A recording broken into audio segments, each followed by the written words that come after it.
Fawad Chaudhary chief justice Umar Ata Bandial के रूबरू पेश हुए हैं। रेड जोन में वकला को आने से रोका जा रहा है। फवाद चौधरी की जानिब से बताया गया है इंतजामिया सिक्योरिटी इंतजामात के पेश नज़र रोक रही होगी। चीफ जस्टिस की जानिब से ये रिमार्क्स दिए गए। हम अभी केस की समाअत कर रहे हैं, फैसला नहीं आया है, एहतजाज से क्यों घबराते हैं? फवाद चौधरी का ये सवाल था।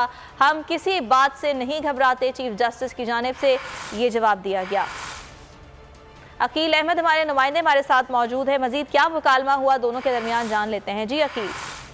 जी देखें, बिल्कुल अब से कुछ देर कबल पीटीआई के रहनुमा फवाद चौधरी सुप्रीम कोर्ट में जो रूटीन की समाअत थी उसके दौरान चीफ जस्टिस के कमरा अदालत में पेश हुए और उनकी जानिब से ये मामला उठाया गया कि इंतजामिया की जानिब से जो वकला है उनको रेड जोन में दाखिल होने से रोका जा रहा है और सुप्रीम कोर्ट के अहाते में भी उनको दाखिल नहीं होने दिया। इस पर चीफ जस्टिस जो है वो नोटिस ने और वकला को जो है वो सुप्रीम कोर्ट और रेड जोन में आने की इजाज़त दी जाए, जिस पर चीफ जस्टिस का कहना था कि रेड जोन में दाखिले का जो मामला है वो इंतजामिया का है, उसमें हम लोग मुदाखलत नहीं करेंगे। लेकिन जहाँ तक सुप्रीम कोर्ट के अहाते में वकला के दाखिले से पर पाबंदी का मामला है उसको देख लेते हैं। इस पर फवाद चौधरी का कहना था कि आप लोग जो है वो किस चीज़ का आपको खौफ है, जिस पर चीफ जस्टिस का कहना था कि हमें किसी चीज़ का खौफ नहीं है, हम आइन और कानून के मुताबिक पाबंद हैं और उसी के मुताबिक चलेंगे। तो अब ठीक है अकील, अगर आपको ये वीडियो पसंद आई तो लाइक पर क्लिक करें। तो नजर आ रहा है सामने लिखा हुआ है जुल्म मिटने के लिए दो चीजों से मिटेगा भाई। एक, अदल की कुर्सी पे जो लोग बैठते हैं ना वो अदल के हिसाब से फैसले करने लगे, दूसरा कौम निकल खड़ी उस जुल्म के खिलाफ, तो जुल्म खत्म हो जाएगा। या इन दोनों में से कोई एक चीज हो जाए या दोनों हो जाए।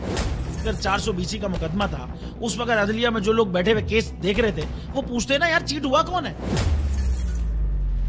जब उनको दिखता कोई चीट नहीं हुआ केस खत्म कर देते। तो जालिम जुल्म कर ही नहीं पाता। 9 जजेस ने नोट बिफोर किया मेरे केस को यार, 1.5 साल चला। शख्सी जमानत का केस, सेम केस इस्लामाबाद में कर दिया। एक ही इल्जाम पे 2 केस हो नहीं सकते भाई।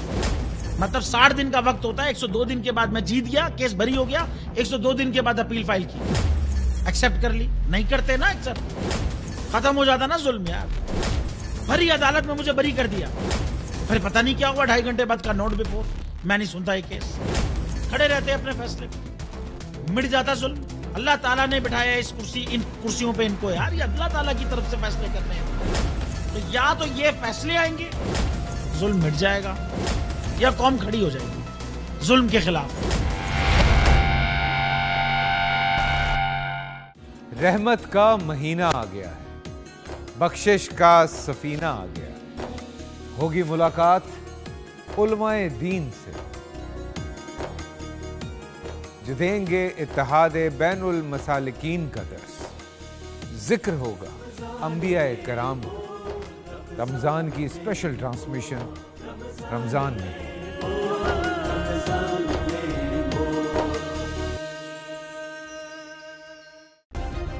सब्सक्राइब करें और बेल दबाएं ताकि कोई खबर रह न जाए।